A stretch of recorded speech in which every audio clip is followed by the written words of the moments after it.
Very very welcome to all साथियों। Exam fighter number 1 पे आप सभी का हार्दिक स्वागत है। जेपीएससी पीटी एग्जाम 2024 के क्लासेस में स्वागत है। जेपीएससी पीटी के पेपर वन जो कि ऊपर जीएस पेपर 1 है, और इसके लिए आपको मेन स्ट्रीम का जो जीएस पढ़ना है वो पढ़ना होगा, जिसमें आपका हिस्ट्री पढ़ना है, पॉलिटिकल पढ़ना है, इकोनॉमिक्स पढ़ना है, ज्योग्राफी पढ़ना है, करंट अफेयर्स पढ़ना है। इन सभी सेक्शंस को आपको पेपर 1 में देखना है, और पेपर 2 आपका झारखंड का होगा। तो अभी फिलहाल हम लोग पेपर 1 के क्लासेस में अभी हम लोग देखने वाले हैं इंडियन हिस्ट्री। और इंडियन हिस्ट्री का बहुत ही पॉपुलर टॉपिक, जहाँ से प्रश्न आपका जेपीएससी के किसी भी प्रीवियस एग्जाम्स को निकालेंगे तो प्रश्न मिलेगा ही मिलेगा, वो है बिरसा आंदोलन। बिरसा आंदोलन, तो बिरसा आंदोलन का जो मुख्य चरम काल था 1899 से लेकर 1900 के बीच था। मुंडा विद्रोह 1899 से 1900 एकदम का चरम पर था। हालांकि इसके पहले 1895 से इसकी शुरुआत हो गई थी, लेकिन पहले इसका स्वरूप कह सकते हैं समाज सुधार, धर्म सुधार के रूप में था। लेकिन 1899 से 19 तक जो पूरी तरह राजनीतिक हो गया और अंग्रेजों के खिलाफ हो गया, और काफ़ी कह सकते हैं कि ये विप्लव की स्थिति थी, ये जो फेज था 1 साल का। तो चलिए बिरसा आंदोलन के बारे में ए टू जेड हम लोग देख लेते हैं। कैसे स्टार्ट हुआ, इसका क्या प्रभाव हुआ, किस प्रकार यह विद्रोह फैला। तो इस आंदोलन को मुंडा उलगुलान भी कहा जाता है, या सीधे उलगुलान भी कहा जाता है। मुंडा उलगुलान की जगह सीधे उलगुलान भी कहेंगे। इसका मतलब क्या होगा, बिरसा आंदोलन। बिरसा आंदोलन का एक अन्य नाम भी है सरदारी आंदोलन। तो बिरसा आंदोलन के कितने नाम हो गए, बिरसा आंदोलन, उलगुलान और फिर सरदारी आंदोलन। इस आंदोलन का प्रारंभ 1895 ईस्वी में बिरसा मुंडा के नेतृत्व में हुआ।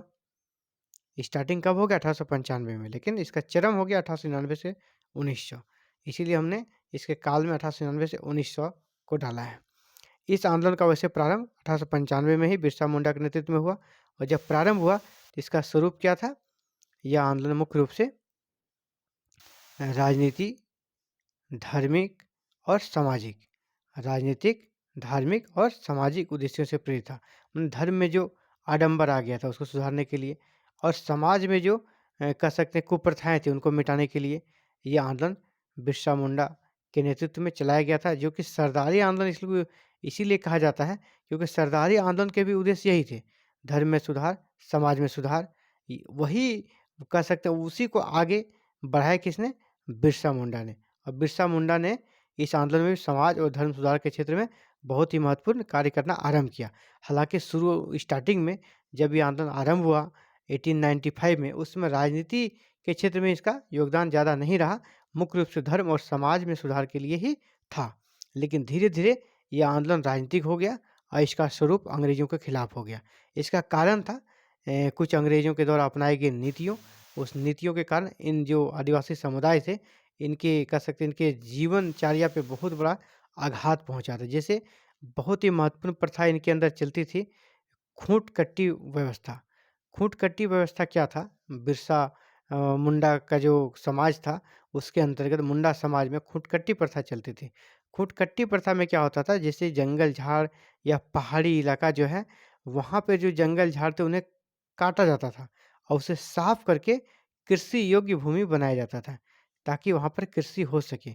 और उस कृषि योग्य भूमि पर किसी एक व्यक्ति का अधिकार नहीं, बल्कि पूरे समाज का, पूरे कबीला का अधिकार हुआ करता था। एक तरह के सामूहिक स्वामित्व का भाव वहाँ हुआ करता था।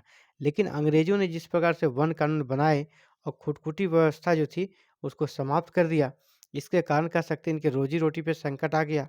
और इसकी एक कह सकते हैं जो समाज में एकता की भावना को लिए ये खुटकुटी प्रथा थी, और उसमें एक तरह से कह सकते हैं कि उसको तोड़ने का काम किया। इस व्यवस्था को तोड़ने के कारण इनके अंदर बिरसा के जो समाज थे, मुंडा समाज, उनके अंदर काफ़ी रोष उत्पन्न हुआ। तो खुटकट्टी व्यवस्था की समाप्ति से क्या हो गया, दूसरी तरफ बेरोजगारी भी हो गई। जब कृषि नहीं होने लगा तो लोग कहाँ हो गए, बेरोजगार हो गए। तो खुटकट्टी व्यवस्था की समाप्ति के कारण बेरोजगारी उत्पन्न हो गई थी। मिशनरियों के झूठे आश्वासन, मिशनरियों ने फिर उन्हें आश्वासन भी दिया था कि नहीं, आपकी ज़मीन को हम लोग वापस कराएँगे, और वगैरह वगैरह, इनका धर्मांतरण भी करा लिया था। और ये मिशनरी कौन थे, अंग्रेज़ों के सानिध्य में ही फलीभूत होने वाली मिशनरियाँ थी। और इन मिशनरियों के झूठे आश्वासन के कारण जो भोले-भाले आदिवासी समुदाय थे, उन्होंने अपना धर्म भी परिवर्तित कर दिया और वो क्रिश्चियन बनने लगे। और उसके बाद भी उसे जब देखा कि नहीं उनके उनके द्वारा जो आश्वासन दिए गए थे, नहीं आपकी ज़मीन वापस कर दी जाएगी, ऐसा कुछ हुआ नहीं, तो वो मिशनरियों के भी खिलाफ हो गए। और मिशनरियों पर किसका हाथ था? अंग्रेज़ों का। तो यानी ये जो मुंडा समाज थे अंग्रेज़ों के भी खिलाफ हो गए। और अदालत, जैसे जो अंग्रेज़ी अदालतें थी, वो भी तो अंग्रेज़ों के इशारे पे नाचती थी। तो अदालतों से भी जहाँ इन्हें उम्मीद थी कि हमें डिग्री मिल जाएगी, इन्हें केस में जिनका जो ज़मीन संबंधी वाद था, उसमें इसे जीत मिलेगी, ऐसा कहीं कुछ नहीं हुआ। सब जगह कह सकते हैं पक्षपात का रूप इन्हें देखने को मिला। इसके कारण ये समाज काफ़ी कह सकते हैं कि नाराज़ था और हताश था। इसी बीच में उसे बिरसा के रूप में एक नई उम्मीद की किरण दिखाई दी और इन्होंने बिरसा मुंडा ने जब विद्रोह शुरुआत किया, तो ये लोग उसके साथ चल पड़े। 1894 में क्या हुआ? 1894 में छोटा नागपुर वन सुरक्षा कानून बना।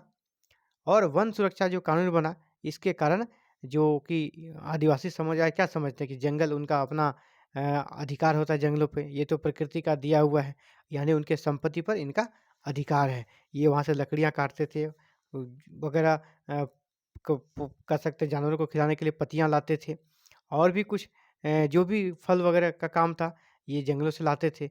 इनका वो उस पर अधिकार होता था। लेकिन जब वन कानून बना, छोटा नागपुर वन सुरक्षा कानून 1894 में, तो इनके जंगलों पर प्रवेश करने पर पाबंदी लगा दी गई। जंगल में ये जलावन की लकड़ियाँ नहीं ला पाते थे, खाने के लिए फल नहीं ला पाते थे, जिसके कारण भी इनके अंदर काफ़ी आक्रोश था। एक तरह से इनके लिए जीना दूभर हो गया था। इस कारण भी अंग्रेज़ों के खिलाफ आक्रोश काफ़ी ज़्यादा था। बिरसा जो विद्रोह हुआ, इसका प्रारंभिक स्वरूप सुधारवादी था, जैसा मैंने पहले भी कहा। प्रारंभिक स्वरूप कैसा था? समाज और धर्म में सुधार करना। बिरसा आंदोलन जो आरंभ हुआ, तो एरिया तो इसका बहुत बड़ा था, लेकिन मुख्य रूप से छोटा नागपुर का जो मुख्यालय खूंटी था, इनका खूंटी जो आज एक डिस्ट्रिक्ट भी बन चुका है, इनका मेन जो पॉइंट था वो खूंटी था। बिरसा आंदोलन का मुख्यालय कहाँ था? खूंटी। और जब बिरसा आंदोलन हुआ, तो उस समय रांची के उपायुक्त कौन थे? स्ट्रेटफील्ड। स्ट्रेटफील्ड रांची के उपायुक्त थे। और ये पूछा जाता है जब बिरसा विद्रोह हुआ, तो उस समय रांची के उपायुक्त कौन थे? तो स्ट्रेटफील्ड आपको याद रखना है। बिरसा आंदोलन का मुख्यालय कहाँ था? खूंटी, ये भी आपको याद रखना है। चलिए आगे बढ़ते हैं। इस आंदोलन में बिरसा मुंडा का जो साथ दिया, वो दिया गया मुंडा, दोनका मुंडा, सोमा मुंडा ने मुख्य रूप से साथ दिया था। गया मुंडा को इन्होंने अपना सेनापति बनाया था, दोनका मुंडा को अपना राजनीतिक शाखा का प्रमुख बनाया और सोमा मुंडा को धार्मिक सामाजिक शाखा का प्रमुख बनाया। और इन लोगों ने सहयोगी बनकर आंदोलन को विस्तार दिया।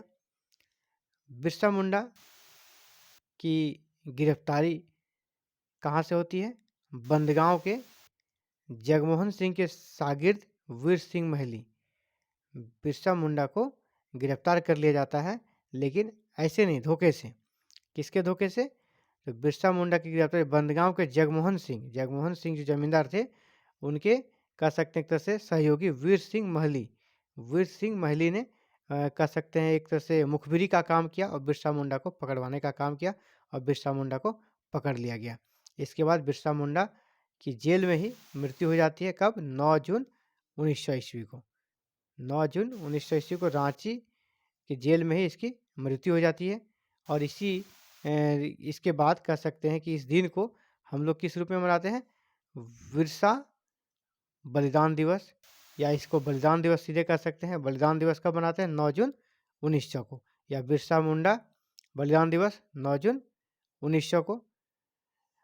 बलिदान दिवस सीधा आपसे पूछा जाएगा तो कब हो जाएगा? 9 जून को बलिदान दिवस हम लोग मनाते हैं। बिरसा मुंडा का जो विद्रोह हुआ, इसके बाद इसका प्रभाव दूरगामी पड़ा।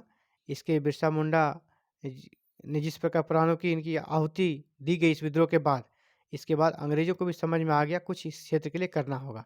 और 11 नवंबर 1908 को छोटा नागपुर काश्तकारी एक्ट CNT एक्ट बना, जो कि आपके सिलेबस में भी है। CNT एक्ट को आपको डिटेल्स में पढ़ना है। तो CNT एक्ट कब बना? 11 नवंबर 1908 को। और इसके माध्यम से क्या हुआ? गुमला और खूंटी 2 अलग अनुमंडल बनाए गए। गुमला और खूंटी 2 अनुमंडल बनाए गए। तो यानी बिरसा आंदोलन के प्रभाव में क्या हुआ कि CNT एक्ट आया 11 नवंबर 1908 को, और दूसरा गुमला और खूंटी नामक 2 नए अनुमंडल बने। और यहाँ पर न्यायालय की भी स्थापना हुई। इसके अतिरिक्त रांची जिले का सर्वेक्षण कराया गया। रांची जिले का सर्वेक्षण कराया गया और बेगारी पर प्रतिबंध लगाने की व्यवस्था की गई, यानी बेगारी व्यवस्था को समाप्त किया गया। इस विद्रोह का एक अप्रत्यक्ष प्रभाव हुआ सिंह बोंगा देवता की आराधना। बिरसा मुंडा सिंह बोंगा देवता की आराधना करते थे और किसी की नहीं, यानी एकेश्वरवाद की भावना उसके अंदर थी। तो इसी प्रकार समाज में इसके बाद एकेश्वरवाद की भावना का विकास हुआ। ये अप्रत्यक्ष रूप से बिरसा आंदोलन का प्रभाव देख सकते हैं। यहाँ पे कुछ मेन पॉइंट्स को हमें देखना है जो कि बिरसा मुंडा के विद्रोह से संबंधित है। 1895 में लगान माफी के लिए अंग्रेजों के विरुद्ध मोर्चा खोला और उन्हें 2 साल के लिए जेल में डाल दिया गया। सबसे पहली बार बिरसा मुंडा ने स्टार्टिंग कब किया? 1895 में। अंग्रेजों के विरुद्ध समाज सुधार के लिए तो किया ही था, लगान जो बढ़ा दिया था उसके खिलाफ भी इन्होंने 1895 में मोर्चा खोल दिया। इसके कारण बिरसा मुंडा को गिरफ्तार कर लिया गया और कितने दिनों की सजा हुई? 2 साल की। इसके बाद ये 1897 से जब 2 साल के बाद निकले, ये 1895 में गिरफ्तार कर लिए गए तो 1897 में निकले, तो ये शांत नहीं रहे और डरे भी नहीं। 1897 से 1900 तक ये अंग्रेजों के खिलाफ गुरिल्ला पद्धति से युद्ध लड़ते रहे। गुरिल्ला पद्धति क्या होता है कि छिप कर वार करना, है ना। अंग्रेजों पर ये जंगलों में छिप कर कभी भी अपने जो लड़ाके होते थे उसके साथ मिलकर वार कर देते थे, अंग्रेजों पर अटैक कर देते थे। तो ये गुरिल्ला युद्ध लड़ते थे। अंग्रेजों ने इसके खिलाफ पुरस्कार की भी घोषणा कर दी। जो बिरसा मुंडा को जिंदा या मुर्दा पकड़ कर लाएगा उसके लिए 500 रुपये का इनाम रखा गया था बिरसा मुंडा को पकड़ने के लिए। अब ये पूछा जाएगा बिरसा मुंडा को पकड़ने के लिए कितने का इनाम रखा गया था? तो 500 का इनाम रखा गया था। 1900 में इसे गिरफ्तार कर लिया गया। 1900 ईस्वी में बिरसा मुंडा को गिरफ्तार कर लिया गया और रांची जेल में कह सकते हैं कि हैजा से इसकी मौत हो गई थी रहस्यमय तरीके से। इसके बाद जो इम्पोर्टेंट है इसके नाम पर कि ये युवा छात्र के तौर पर इन्होंने जर्मन मिशन स्कूल में दाखिला लिया। जर्मन मिशन स्कूल में दाखिला लिया, इसलिए इसका नाम क्या हो गया था? बिरसा डेविड पड़ा था, बिरसा डेविड। बिरसा मुंडा की महानता के कारण इसके जीवन पर 2 फिल्में भी बनी हैं। आपसे ये भी पूछा सकता है उसके जीवन पर 2 फिल्में कौन कौन से बनी है? तो गांधी से पहले गांधी 2008 में बनी थी और दूसरी फिल्म है उलगुलान एक क्रांति, ये 2004 में बनी थी। उलगुलान एक क्रांति 2004 में बिरसा मुंडा के जीवन पर है और गांधी से पहले गांधी ये आपका 2008 में बनी थी। तो बिरसा मुंडा से जुड़ी हुई सभी चीज़ें हम लोग देख चुके हैं। अब उम्मीद करता हूँ यहाँ से अगर आपसे कोई प्रश्न बनता है बिरसा मुंडा से तो वो आपसे नहीं छूटेगा और आप अच्छा कर पाएंगे। Thank you very very much for watching this video and connecting with exam fighter number 1। साथ ही इसी प्रकार जेपीएससी पीटी से जुड़ी हुई क्लासेस आपको जीएस पेपर 1 और पेपर 2 दोनों ही आपको एग्जाम फाइटर नंबर पर एवरीडे मॉर्निंग में 7 AM को आपको पेपर 1 जीएस पेपर 1 की क्लासेस और 8 AM को जीएस पेपर 2 की क्लासेस मिल जाएगी। तो इसके लिए आपको हमारे साथ जुड़ना होगा और हमारे साथ जुड़ने के लिए आपको करना है चैनल को सब्सक्राइब, बेल आइकन को प्रेस और ऑल बटन को क्लिक कर लेना है ताकि आने वाली क्लासेस की वीडियो अपलोड होते ही आप तक नोटिफिकेशन पहुंचे, आप उसे देख सकें। Thank you very very much for watching this video and connecting with exam fighter number 1।